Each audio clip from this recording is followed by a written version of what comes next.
Well, I got a bit of an issue with the computer. Yes, a hardware issue that's now finally reared its head across the board. Now, if you're wondering what that means, across the board, well, everybody is being impacted by it. Any variant with the Strix or the ASUS ROG STRIX x670e-F, Intel, or AMD variants of all kinds, there's at least 8, are now all experiencing the same problem. You know what that problem is? The machine is acting as if a reset button was hit sometime at random, sometimes during the night or whatever, and the CMOS information is completely corrupted and reset to the false. And this has now been happening every single day, sometimes twice a day. And it's a pain in the ass to keep reconfiguring everything again and again and again. So I've read about it. People have tried replacing the CMOS battery, and that doesn't do anything. It keeps resetting every time, back to the false. It gets stuck on the boot screen, the American Megatrends boot screen, every single time, indefinitely, until I enter setup, reset the settings, or put them back to the way I had them, which do not affect system stability and have not for years. And then only for it to happen again up to 8 to 16 hours later. And thankfully, I was not doing an overnight render. Otherwise, that would have been completely destroyed, interrupted, killed. I was doing uploads of at least quite a few things I filmed, and that got interrupted. So I just had to resume them. Mind you, I render lossless for YouTube, even though they fucked the quality up after a while. I rendered lossless for a reason, quality. Although there's H.265, which doesn't impact quality, but the file size is smaller. The rendering time is still the same. It takes a while. So that poses a problem. So I have to pretty much now figure out when I'm going to replace that motherboard, and soon, before eventually it does not power on. You know what I'm talking about. It doesn't post. I've never had this problem before. And I don't want to go back to my quad core. It does not have nearly enough RAM as this one does.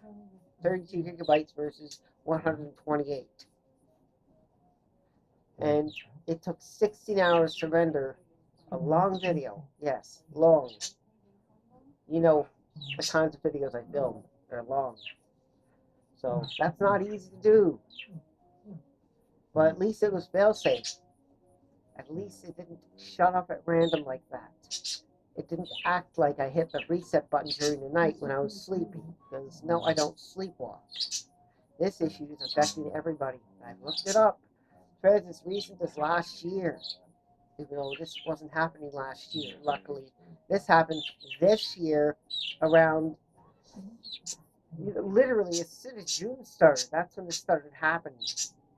As early as last week. I was trying to figure out, why did it reboot? And why was it showing a different logo? That's weird. People have tried updating the BIOS, to set the firmware, and it still didn't solve the problem. So obviously the board is a problem. That's not good. And I feel for everyone who has purchased a variant of that motherboard. You're not alone. You got these same problems I do. The sound, networking, and audio are all routed through USB.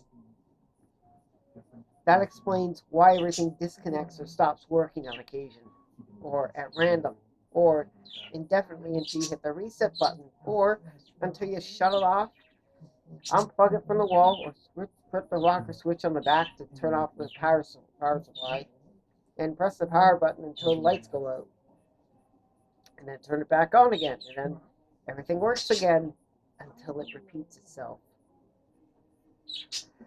Okay, well, the new motherboard's going to cost, after taxes, somewhere around $930.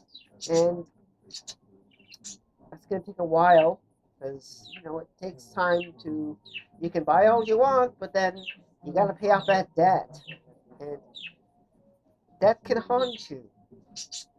So, I got to get that done. And then, yeah, I can get the new motherboard, or I may do it sooner. I don't know. So I want to get it done, so I don't got to deal with this rubbish again and again.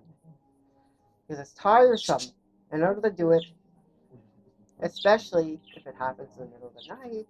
The light turns on, it's bright as shit, and I can't sleep because it wakes me up.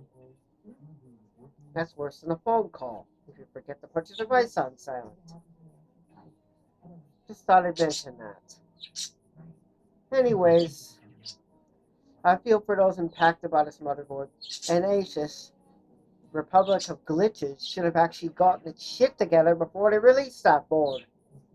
But you know how they are. They don't. Anyways, cheerio. Thanks for watching.